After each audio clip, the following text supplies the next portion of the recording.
I realize you can't save the world, but if I save one or two or 100 or a million, that's better than somebody having to go through what I will live with the rest of my life now. You're shattered. There's no way you're not shattered. And you just have to figure out ways to start putting the pieces back together. Welcome to Grief, Gratitude, and the Gray in Between podcast. I'm your host, Kendra Rinaldi. This is a space to explore the full spectrum of grief, from the kind that comes with death to the kind that shows up in life's many transitions. Through stories and conversations, we remind each other that we're not alone. Your journey matters, and here we're figuring it out together. Let's dive right in to today's episode.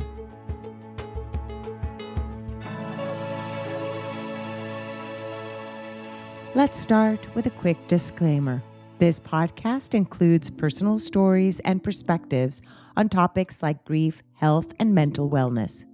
The views expressed by guests are their own and may reflect individual experiences that are not meant as medical advice. As the host, I hold space for diverse voices, but that does not mean I endorse every viewpoint shared.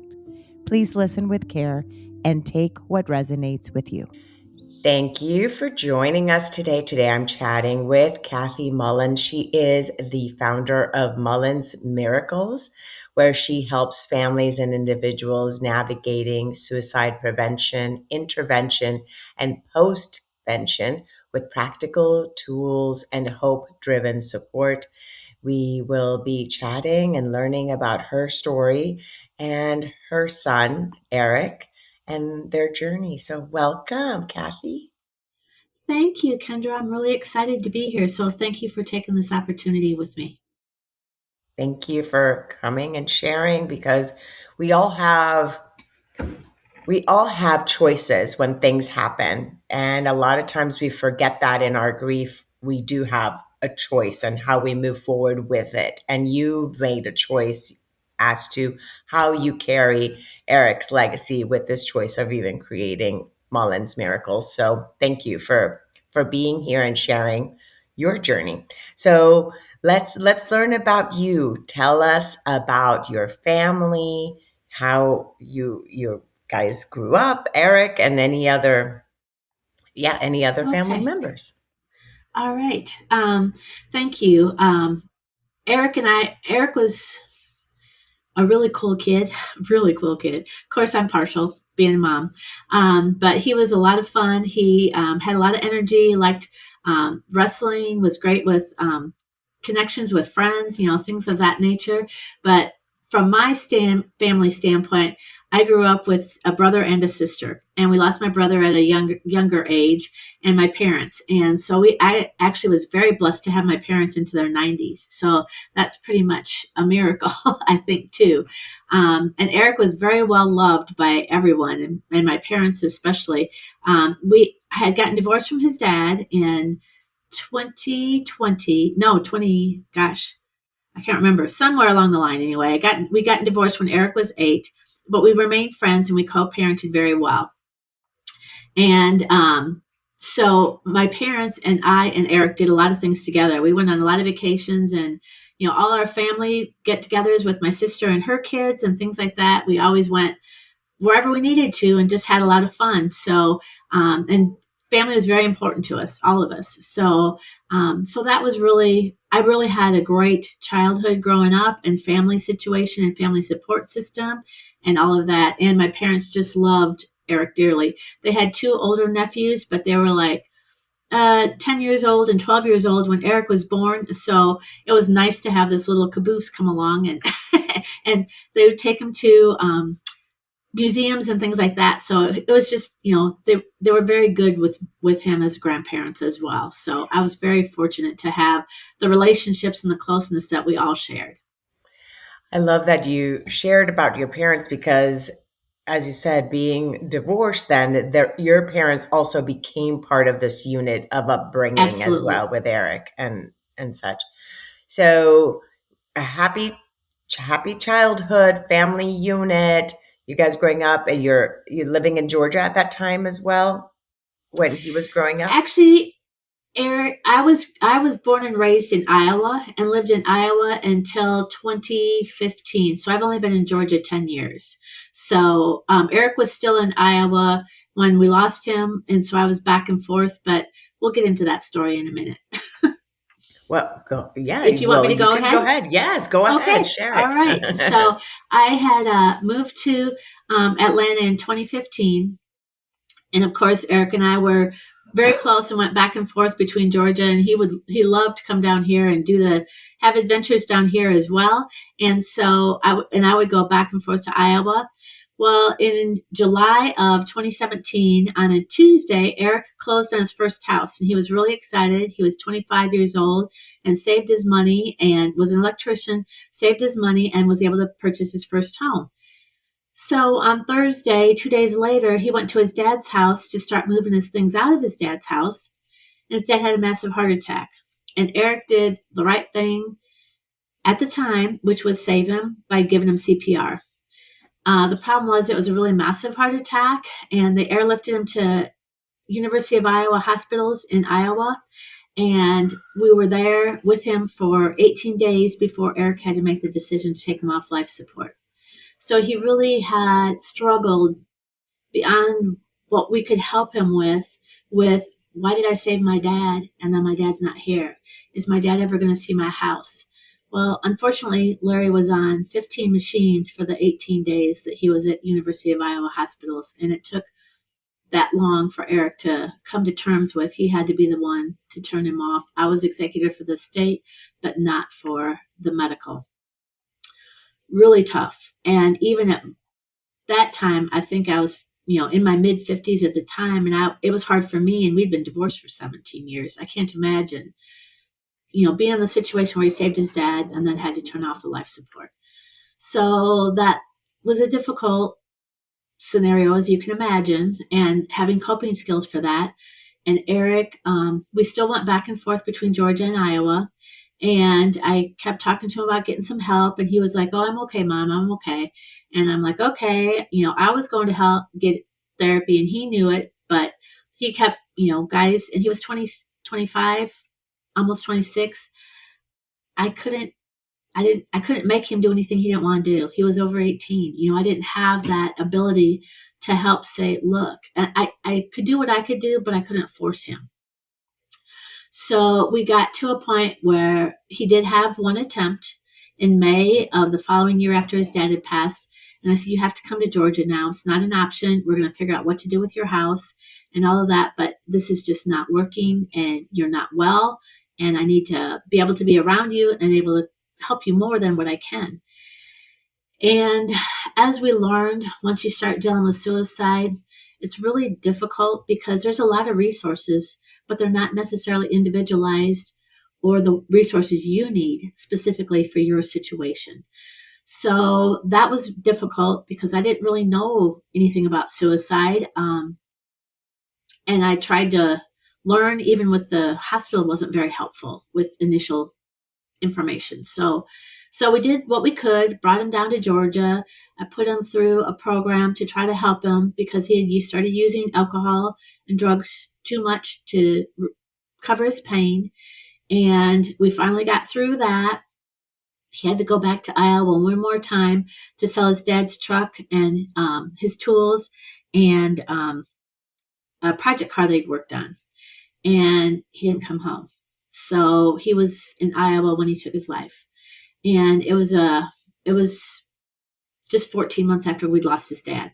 So it was really difficult. As you can imagine, Eric was my only child and truly my shining star and bright spot in my life. I mean, and he still is. He always will be. And I love sharing stories about him and talking about him, but I couldn't change his last decision, but I could change what I did with it. So at that point, I was at the University of Iowa Hospital again with him, this time with Eric.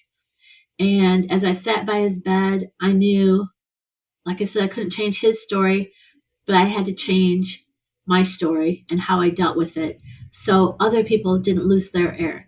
I realized you can't save the world, but if I save one or two or 100 or 1,000,000, that's better than somebody having to go through what I will live with the rest of my life now. You're shattered. There's no way you're not shattered. And you just have to figure out ways to start putting the pieces back together. But it was at his bedside before they took him, because we were able to do organ donation, before they took him, that I made a decision that I had to do something with this, and I wasn't going to let his death be the only one, and just I had to do something positive and move forward. And that's when Mullen's Miracles was born. I didn't know what it would look like or anything like that, but I knew it was not optional. And that was the only way I was going to get through this loss. Wow, so much to unpack there. You did it so beautifully. Thank you for sharing all of the pieces of this puzzle of kind of sometimes there's a reason, sometimes there's not a reason. Sometimes we can't figure out the reason of the why, right? It seems in this story of his unfolding, you Right. can know where it started, right? The unraveling of his depression and grief not being dealt with to get it to that point. Absolutely. And, the one thing was, he was so peaceful in the hospital bed before they did the organ donation piece, that I knew he was at peace now, and he didn't have to fight anymore. And he didn't know how to navigate a lot of this. And at one point he told me, he goes, Mom, I don't want to die, but I don't know how to live anymore. And we did get him a therapist, that we were working with. Finally, he agreed to one. He's like, oh, Mom, she's the best therapist, ever that I've ever had. So he even had somebody that he had connected with before he left for that last trip to Iowa. And he had registered, gotten his driver's license in Georgia, gotten registered to go back to school too at Kennesaw, and was ready to start a new life. We'd figured out what we were going to do with this house and all that, but it just was too much for him to deal with on his own. So Thank you. How we ended up where we were. Yeah. With you mentioned the hospital, and so when they call you, how much later did you arrive to Iowa from Georgia at that moment? And who called you? How did you find out that he had, at that moment, he had not completely passed, No. correct? Because he was because you were able to save the organs. So can you take us into the timeline of just you getting the call and heading to Iowa? Sure. I was in a meeting at work at 2:30 in the afternoon, and I got a call, and I couldn't, from one of his friends. It was actually a Facebook message from one of his friends. He said, Eric's in trouble. We need to get him to the hospital. He won't go, and he needs like a wellness check done on him. Well, it was like maybe 5 or 10 minutes more before the meeting was over. So I waited until the meeting was over, left, and called his friend. And I said, what's going on? Tell me what's going on. So we got a little bit more of the story. They had tried to help him. They knew he was depressed. They knew he was drinking again, and that he was in a bad way, but they couldn't get him to answer the door. So they said, can you call like the police to do a wellness check? So I did, and the police went there. And by the time they got there, Eric had already left. And he would text me a little bit, not a lot, but a little bit, and said he was in a bad way, that he was driving, and that he was and he sent me some pictures of a park. And I said, oh, are you at this park? And he said, no. He goes, yeah, I am. Well, he was trying to throw us off. He didn't have his navigation on. I checked his bank account. I couldn't tell what direction he was going, anything like that at all. So I called as many of his friends as we could. They were out looking for him. We had the police and the sheriff out looking for him. I didn't know what to do. So I stayed at work at that point until probably 4:30 or 5, something like that. And my sister lived in Iowa. So I waited until I knew where he was or what we could do, because I didn't want to send them on a wild goose chase too. And Eric was telling his therapist that he was in the cornfields in Nebraska. And she said, "Is that true?" And I said, "No, there's no way he can be in the cornfields in Nebraska." So his friends found him. He was also sending them pictures, but they were far enough behind. They weren't able to catch him before he had been in a position long enough to not have oxygen. So they did get to him. They called 911 as soon as they found him and got him to the hospital. And in the meantime, then I went home and I was just praying I could get packed into the airport and a ticket so I could get up to the hospital as quickly as I could. So at the point that I knew where they were taking him, I called my sister and I said, "Look, can you please go to the hospital and please don't call me. I'll tell you when I'm going to be there and you can pick me up, but don't tell me anything until I arrive." I said, "I just can't deal with this." So I went home. I think I was home 20 minutes. And in 20 minutes, I packed a suitcase and got a plane ticket, got on the road and got to the airport, made my flight, got to the hospital about, I don't know, 11 or 11:30 that night. And they told me, they said, "There's very little hope, but there's one thing we can try." And I said, "Please go ahead and try." And then some of Eric's friends were there. They weren't in the room with him, just my sister and her husband and myself. And I said, "Well, you need to tell his friends the truth." And then I told my sister too, I said, "You need to tell mom and dad the truth." And she goes, "Are you sure you want to tell them the truth?" I said, "Yes, because if I don't tell the truth now, I can never tell the truth. And if I don't tell the truth, I can't help anybody else not be here." So I said, yes, he took his life. And that was it. And we were fortunate to be able to do organ donation. We were also fortunate to be able to save another one of his friends that was at the hospital part of the time over the course of the week that we were there, 5 days we were there, because they had planned on taking their life the following week. And after they were at the hospital and saw what we were going through with Eric, they made a decision to get help instead. So we even saved one more life before we ever did the organ donations. So it was a tough time. One of the chaplains at the hospital told me when I got there, or she actually talked to me a few hours later, I guess it was maybe 3 a.m, and she said, "Kathy, you know your son better than anyone else does, ever." And she said, "You need to do what you believe is right for him and what he would want you to do." She said, "Don't listen to anybody else." She said, "Because everybody's going to have opinions and ideas of how to deal with this." But she said, "Please just do what you think is he would want." And I have held that with me from that day forward. And that is another reason why, Eric and I were extremely close. I know he didn't want to die. I know he loved me. It wasn't for a reason that I could have done something with. It was for something that was a little bit out of control on how we got to where we got. Well, he said not everybody's at that place, but that was our situation. That's our story. And from there, I knew it was going to be a journey, but I had no idea what I was in for.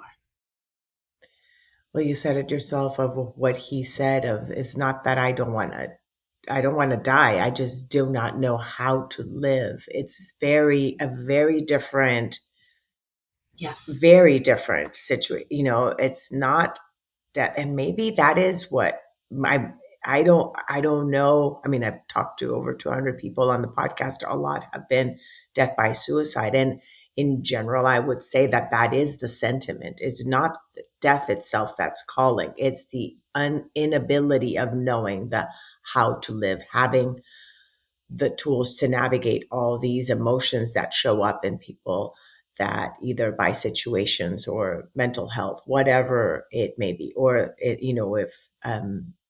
if there's drug, alcohol, all these things that can alter then the way of someone right. being able to handle situations. So thank you for sharing all of that so candidly. And I love that you made that decision of telling the truth from the start, because if not, how else would you have been able to help right all these people?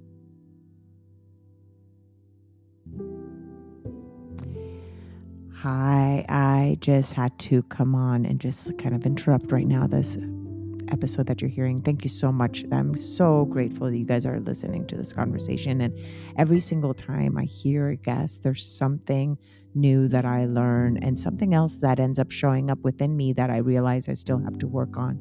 And if by chance, as you're listening to this conversation, you're feeling the same, that there's parts of you that are being stirred up and you are navigating a life transition right now that feels just heavy and stressful and just layered with grief, I want you to know that you do not have to do it alone. I invite you to connect with me for a free 15-minute discovery call, and we'll explore what's coming up for you and see if working together feels like the right fit.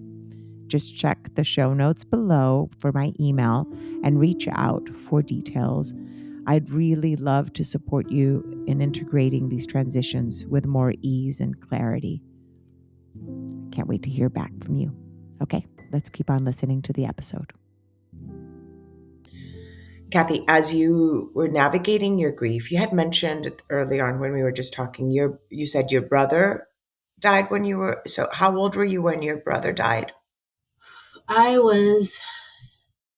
He was 32, so I'd have been 34 at the time. Okay. And so that was in 1995. So that was a long, long time ago. Like over 10 years prior. Oh my gosh, yes. Yeah. Yes. How did you navigate grief then, and how did you grab it? Were there any ways in which you naturally felt called to mourn in both of the situations? Boy, they were different. My brother and I were extremely close as well too, so it was really difficult. And his was an unexpected death. It was a work-related death, so it was unexpected as well. It was really, really hard. He lived in Colorado. The rest of our family was in the Midwest, in Iowa area, so we didn't see him on a daily basis. So maybe that was a little bit different. But I remember, and Eric was only 2 at the time when my brother died. And I remember that it was so hard for me for a good couple of years to be able to manage through losing my brother Bobby, and with a small child and working full time. And, at the time we were married, navigating normal life, it's a challenge. We did do some therapy, as well with Bobby being gone. But it was a little bit different. But when it's your child, it's a whole different ballgame. And for me, I had never personally experienced mental health issues until after losing Eric. So I didn't know what it was like to experience that. I now know what it's like, and it's very different than, and it helps me have an appreciation for people that struggle with mental health issues too. Because empathy. Yeah, you have the empathy. Yeah. Yes, absolutely. Because, Eric did, but I didn't know what it felt like. And I started doing therapy before I even came back from Iowa, with Eric. And I also was mindful, I wasn't prepared for losing him. So I wanted to do celebration of life. I didn't want to do a normal funeral, and I wasn't ready to do it right away because I was never going to have a wedding for him. I was never going to have grandchildren, with him and all of that. So I took some time and I did try to work for a little while, and it was just like, I can't do this. So I went out on disability, and by January, I got to the point where I was like, I don't know if I'm ever going to feel anything but sadness. And this was in October, and this is January now. And I'm like, I don't know if I'm going to ever feel anything but sadness the rest of my life. And if you sit and think your life is only going to be about sadness. And at that time I was, mid 50s, and I'm like, how in the heck am I going to do this? And my partner, who's wonderful, beyond wonderful, was like, Kathy, you have to get more help. The one therapist isn't enough for you right now. And so we got on the phone, got somebody right away. And the second therapist was huge for me. He level set me on so many levels with grief. And he said, Kathy, he goes, this is a 3 to 5 year process before you find joy again. And when you sit and think about 3 to 5 years, how many times have you changed your phone by then? How many, times have you gone on vacation? How many times have you, some people even moved, switched jobs? 3 to 5 years, especially with the pace everything moves now. I was like, oh my gosh. And he said, I know that you are a person that tries to move through things quickly, but he goes, you can't, you have to experience this. And I was already at a place where, going back with mental health, I'd been diagnosed now with complicated grief, massive depressive disorder, depression, trauma, anxiety, and I think there was at least one or two more.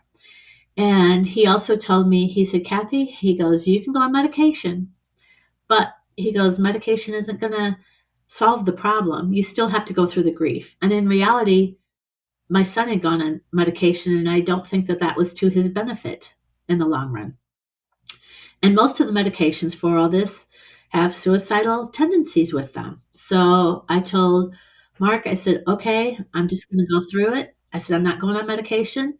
And I said, let's get started. And he had to tell me 6 weeks in a row, this is 3 to 5 years. You're not going to, it's just going to take that long.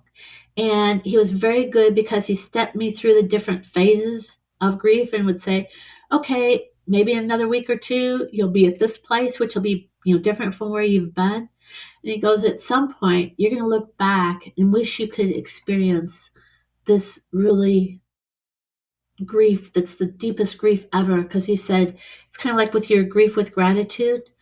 There's a place there that is not, that you can't experience without this type of a loss. And it's something that is so special, and you hold it in your heart. I mean, not that you want to go there to get this, but it's a takeaway that I took from that was, through the process, there's different phases, and there's places you'll never visit again in your life because you can't ever visit that place again. But you treasure that experience and that you had that time. And I feel very close to Eric now. I mean, we were always close before, but I don't feel like I lost that. And that was one of the things that I was so afraid I was going to lose Eric, in touch with him. And I don't feel that way at all. But I worked with Mark for well over a year, probably a good year and a half, every week. One of the other things that I did was, Jeff and I had a personal trainer, and we went to her 3 times a week. And I wasn't going to her to get fit. I was going to her to stay alive. I was also fortunate to be able to do some equine therapy, which was absolutely fantastic. I did hypnotherapy. I did about everything you could think of to try to get my brain back, because my brain wasn't functioning, my heart wasn't functioning, nothing was. And you're just going through this days and you're trying to do the best you can. And it just is a process. And I had to live the process. And I'm so grateful that I found Mark. And I wish I had Mark for Eric, because I think Eric's story would have had a different ending with it.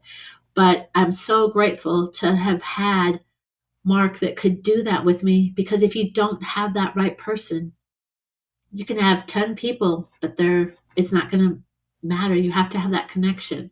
And he was so good, and Jeff was so good, and my support system was. And so I really honestly didn't work for between 4 and 5 years. I was on disability for 1 year, and then I started building Mullen's Miracles, but I wasn't done with loss after my son either. I lost my dad to cancer. I lost Larry, my ex, my son Eric, and my dad within 2 years and 2 days. So that's pretty significant loss. And then I was helping my mom go through losing her husband of 55 years. And also, she was in Iowa, I was in Georgia, so back and forth. And I was also helping Jeff, and primary caregiver with his dad here in Georgia. So I had my hands kind of full for a little while there. And over the course of time, within 5 years, I ended up losing also Jeff's dad and my mom as well. So I did 5 estates, executor for 5 estates, sold properties, dismantled 5 lives in about 7 years' time. Oh, wow. Wow. With all that, it's like, where do you find time for yourself, right? When you're outwardly looking. This is something that is so important, because sometimes people think it's a matter of time. And it's not time in grief. No, It's it's what you not. do with it. Like even with yours, it's 7 years in which your life had also all these other components that you were also dealing with, and all the different Right. admin stuff, or the business of grief, as I call it, if you were executor for all Oh, these yeah. different, it takes Yeah. so much energy out that you can't put energy in to work for, for yourself. Thank goodness you had your Oh, therapist, yeah. that you had Mark, in order to be able to process some of these, because if not, that's just too Oh, much. I, yeah, I don't think I would have made it without Mark. And I did go back to work just about a little over 2 years ago. And I was really scared because like I said, my brain wasn't functioning the same. I mean, just everything is different. Your life is different.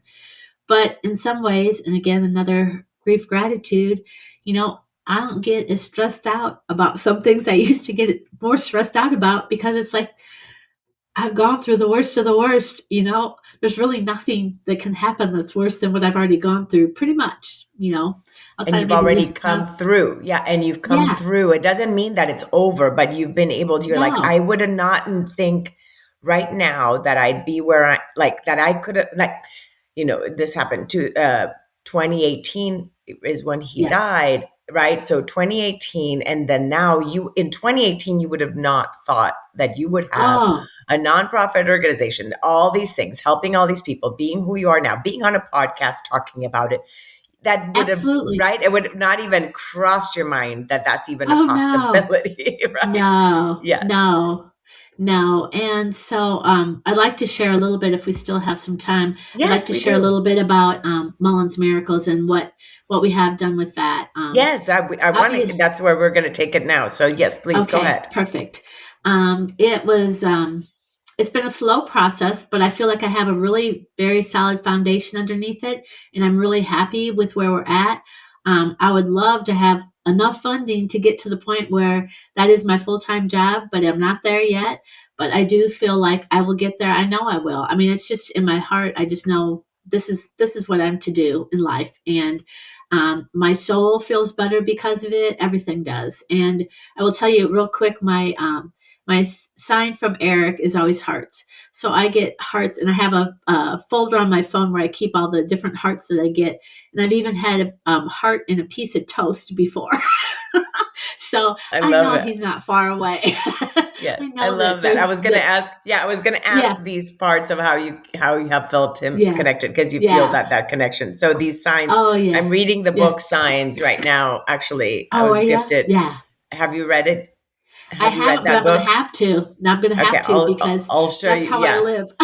Yeah, I do too. I love it, but I live that way too. But yeah, my sister just gifted this book to me, and I've heard of it, but I'm like, I love those little signs and connections and the synchronicities in life Oh, that are yes. just beautiful. Yeah. Yeah, yeah. Okay, So I've so got a lot of that.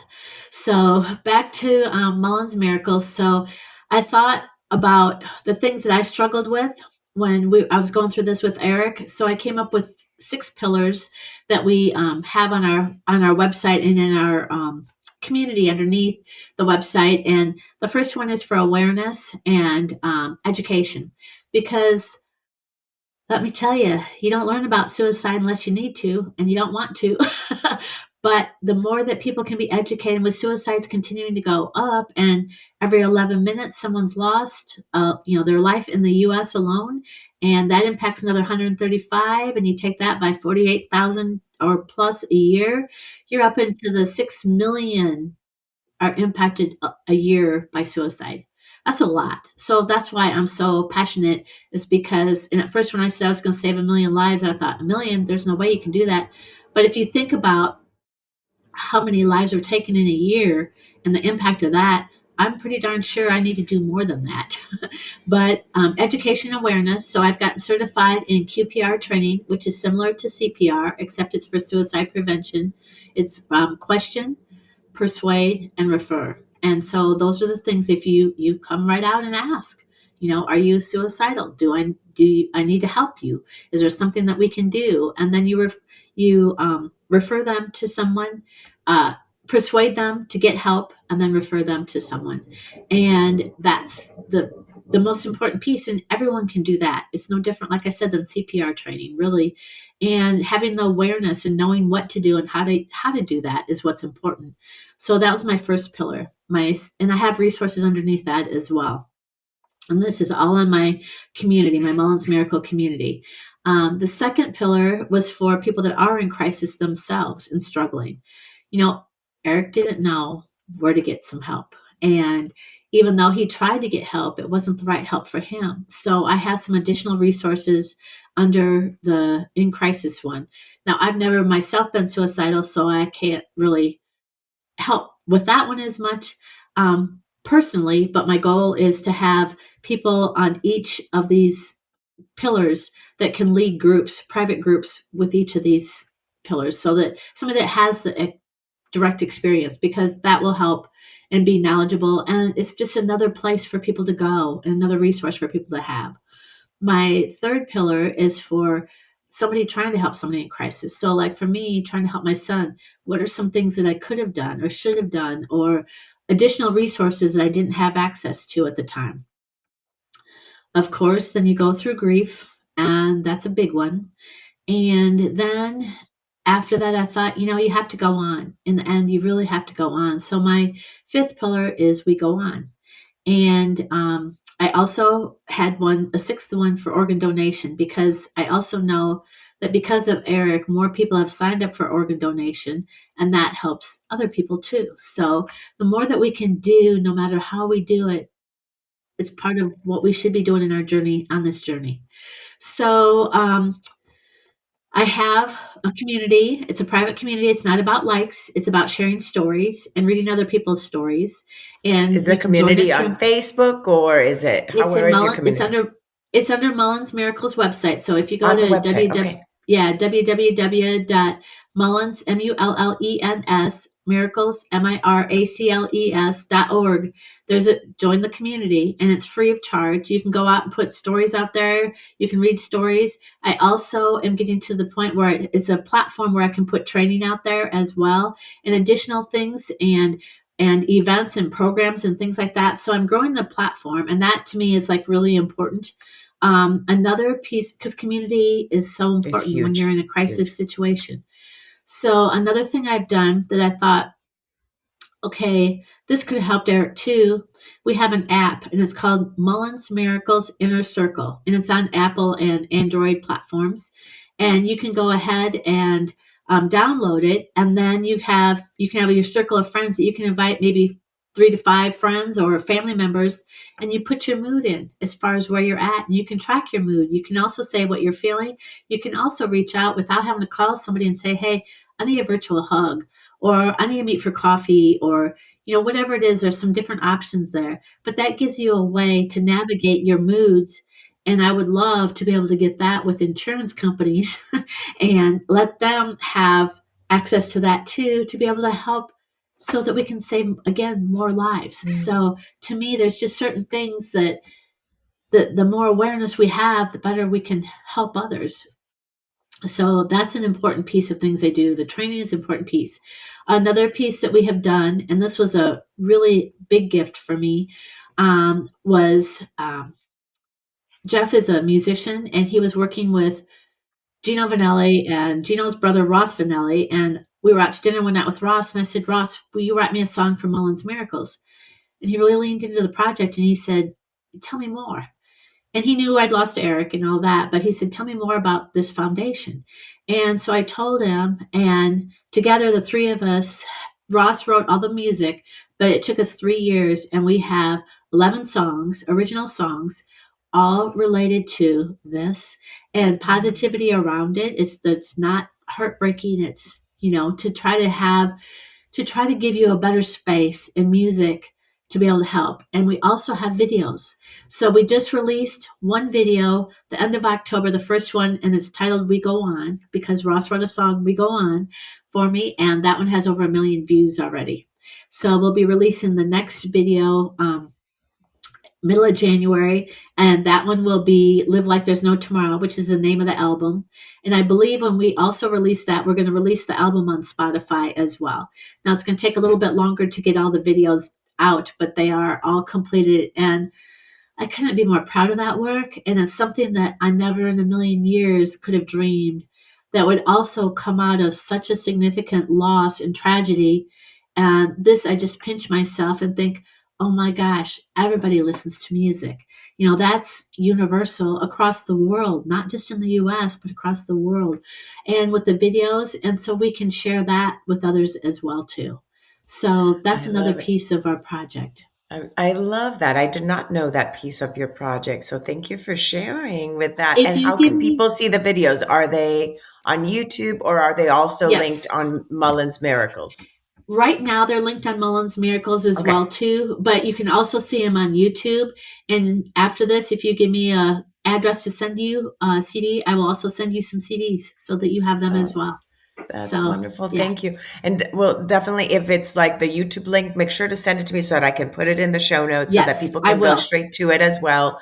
So Yep, you can, I sure in the will. show notes, go to Mullen's Miracles as well as to be able to listen and view Yeah, the songs. Yeah, the arts are a huge tool in connection as well as in the grief process. It just really taps into our emotions like in a blink, right? Like anytime I yeah, hear a song, it could bring up an emotion, and right. to feel connected and seen through music for someone going through grief is just huge. So that's a beautiful, beautiful gift you've given as well, aside from Mullen's Miracles. So, Kathy, I always like to ask my guests, is there something I have not asked you that you want to make sure to share with the guests before we wrap up? The best I can say is you can still take the worst situation and find something out of it that you have gained. You've lost, and let me tell you, there's no bigger loss than losing a child, at least from my perspective. There's no bigger loss than that. And that's pretty much an out of order death and a suicide and a child is pretty significant. But I have found ways to be able to move forward in manners that I know Eric can smile down on me every day and know that his mom didn't give up, that she took his loss and made something really cool out of it to help others. And I know there's no way he's not proud of me. There's just no way.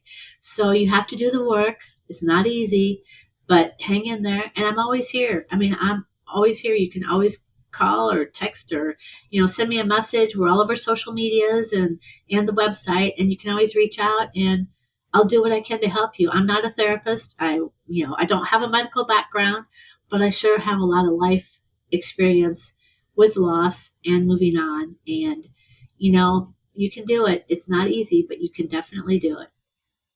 Thank you. Thank you, Kathy. Again, to connect with you, go to mullensmiracles.org or com. What is the Org. org.org? .org. Org. Again, the link will be below.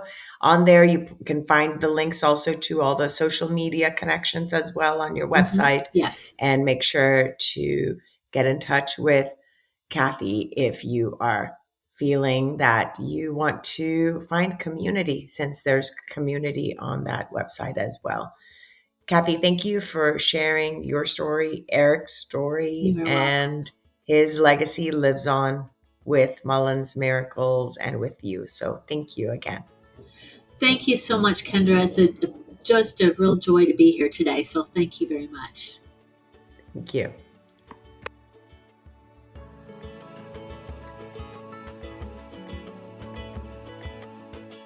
Thank you again so much for choosing to listen today. I hope that you can take away a few nuggets from today's episode that can bring you comfort in your times of grief. If so, it would mean so much to me if you would rate and comment on this episode. And if you feel inspired in some way to share it with someone who may need to hear this, please do so. Also, if you or someone you know has a story of grief and gratitude that should be shared so that others can be inspired as well, please reach out to me. And thanks once again for tuning in to Grief, Gratitude, and the Gray in Between podcast. Have a beautiful day.